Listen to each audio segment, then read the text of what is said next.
Assalamualaikum warahmatullahi wabarakatuh. Perkenalkan, nama saya Tasniatil Hilwa, NIM E2019-1050. Saya dari Prodi Perbankan Syariah 1, Fakultas Ekonomi dan Bisnis Islam IAIN Jember. Nah, di sini saya akan memberikan tanggapan terhadap video materi yang diberikan oleh Bapak Abdul Wadud Nafis selaku dosen pengampu mata kuliah Ekonomi Makro Islam. Nah, di dalam video tersebut itu bertemakan tentang konsep dasar ekonomi Islam. Dalam video tersebut ada 4 poin.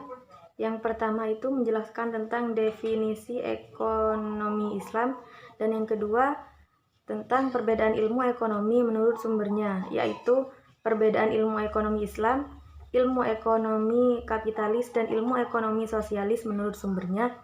Yang ketiga itu menjelaskan tentang sumber hukum ekonomi Islam, dan yang terakhir menjelaskan tentang dasar-dasar ekonomi Islam.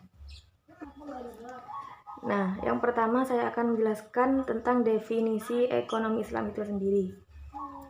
Definisi ekonomi Islam adalah ilmu ekonomi atau sebuah perilaku manusia untuk memenuhi kebutuhan, untuk mencapai prinsip-prinsip dan nilai-nilai berdasarkan Al-Quran, As-Sunnah, Ijma', dan Al-Qiyas, untuk mencapai kebahagiaan fisik maupun rohani.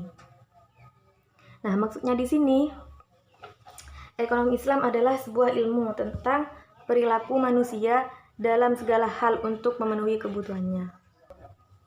Yang kedua, perbedaan ekonomi menurut sumbernya, yaitu ilmu ekonomi kapitalis dan ilmu ekonomi sosial menurut sumbernya.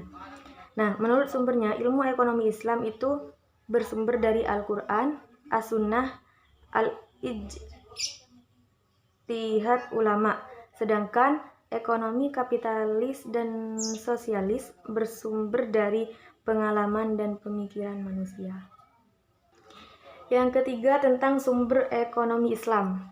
Itu ada 4. Yang pertama itu Al-Quran, yang kedua As-Sunnah, yang ketiga Ijma', dan yang keempat Qiyas. Yang terakhir itu dasar-dasar ekonomi Islam. Itu ada 6. Yang pertama tauhid, yaitu keesaan Allah. Yang kedua sidik, kejujuran dan amanah, yaitu tanggung jawab. Yang ketiga memenuhi hak individu dan hak umum.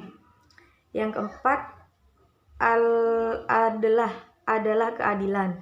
Yang kelima at-tawazun, yaitu keseimbangan, dan yang keenam at-ta'awun, tolong menolong. Sekian dari saya, kurang lebihnya mohon maaf. Wassalamualaikum warahmatullahi wabarakatuh.